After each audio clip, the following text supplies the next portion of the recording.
I'm noticing twos across the board in all three areas, which really suggests a need for a lot of support.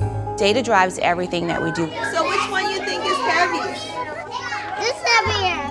It's being in the classrooms, observing and providing immediate support so that every day we're learning and growing. A moose and a horse.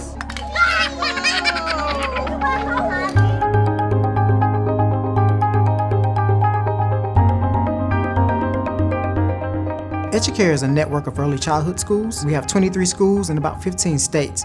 Data utilization is one of the principles for the Educare network, and it's really the idea of focusing on data and using data to best inform your practice. A lot of people tend to shy away when they hear the word data, but it's actually looking at what's happening.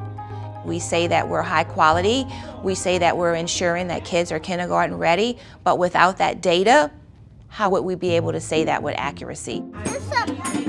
While looking at data, we look at it different ways. Okay, you step inside of the elevator. Data from students is collected daily via observation. Okay. Throughout the day, the teachers are assessing the kids, walking around the centers, engaging with the kids through conversations, and they're taking notes. Some teachers will have little whiteboards that they're taking the notes on. A lot of teachers also use their iPads and they collect videos. We measure academics daily as well as social-emotional growth.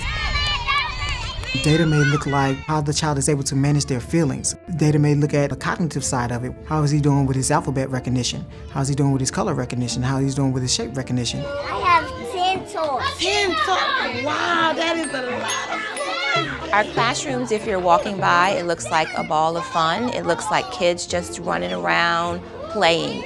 It's not stressful to the kids. The teachers make sure that activities are tailored so that it's engaging. And so those teachers are actually, during quiet time, using anecdotal spreadsheets to write notes on what the kids did that day, what they were actually possibly struggling in, and that's how it's all kept and measured. What is something that you see? Oh, one at a time. Our master teachers are in the classrooms daily, and then from those observations, our master teachers will have what we call within the network reflective supervision. What's next? Hi, Miss Scott. Reflective supervision is a scheduled time that we meet with the teachers and we can reflect on what's working and what's not. We call it glows and grows. So you say you feel like one of your glows was your higher order thinking questions? Yes.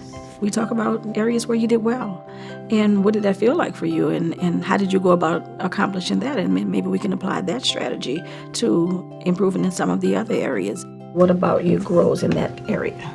Probably analysis and reasoning. Analysis and reasoning.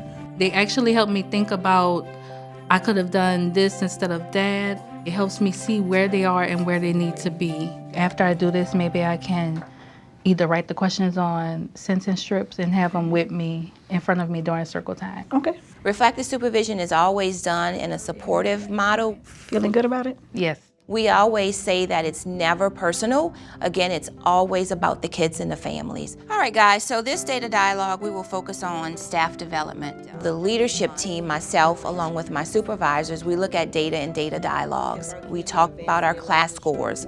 We talk about family support needs. And from that conversation, we determine what additional pieces of professional development need to happen this year to ensure that we were successful. I have a question, guys. Why do you think we count our bananas? All educators rely heavily on data-driven practices. This is what we need to do to make sure that we're high quality, we're always demonstrating best practices, and we're always providing what's needed to make sure that the kids are successful with their learning. Go Denver! Go Denver!